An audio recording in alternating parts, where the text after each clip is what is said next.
სულშოვდა ჩინური გროდოსკი და ტურისტო ალბათ სუდის این فکری شخصی همون شخص است صوبی رئیس شهری کلو برای صولی کردن یکچند جنایت گناهکار دانسته شده و جوابداری جنایتی کشیده شد و مدت 12 سال جزای مقدم از آزادی گرفت از جمله برای گرفتن پول سوءاستفاده از منصب‌های خدمتی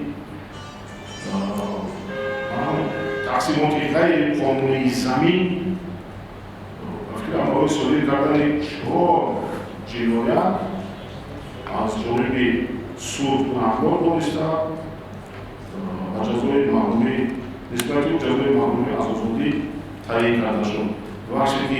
وقتی که شخص جنایت صادر میکند خودش را باید سوال کرد که چرا نسبت به او پرونده جنایتی کردن یا که چرا در کرسی سود شونده نشسته است.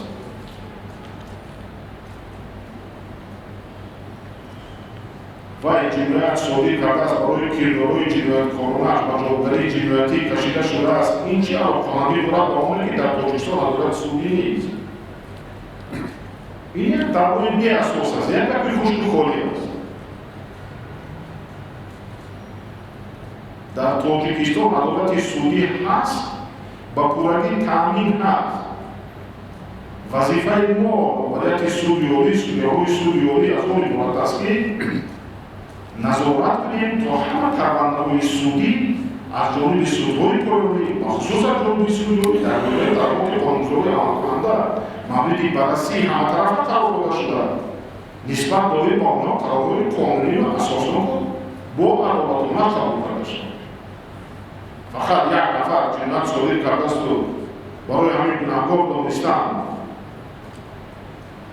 گفتی دوستان بر اسلام اعلام دارد که نه عدالت سودی نیست بنابراین هیچ چیز نمی‌تواند. یک اساس خوش‌خواهی است اون اساس واقعی نمی‌داند. اطراف پرونده جنایت‌های صادر کردگی سابق رئیس شهر کلو موضوع خیلی زیاد در واسطه اخبار ما به نشر رسیده اما باید دارم که شما معلومات خیلی زیاد دارید از این دیگر ضرورت شرح و توضیحی یادگی نیست. خب پرونده جنایتی نسبت 103 نفر پرونده‌های مسلمان یکی از پرونده‌های خیلی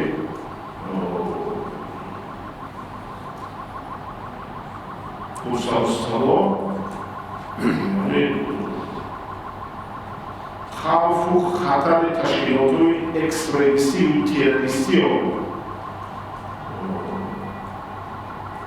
برای بیان کردن ثبات و آرامی جامعه برای خلبان ساختن حیات آسایش‌های مردم هر کدام ما احساس می‌کنیم. پرونده مسئول مورد بررسی سودی قرار داد. ما در نشست مطبوعاتی گذشته معلومات عمومی داده بودیم 103 نفر سودشونده هستند.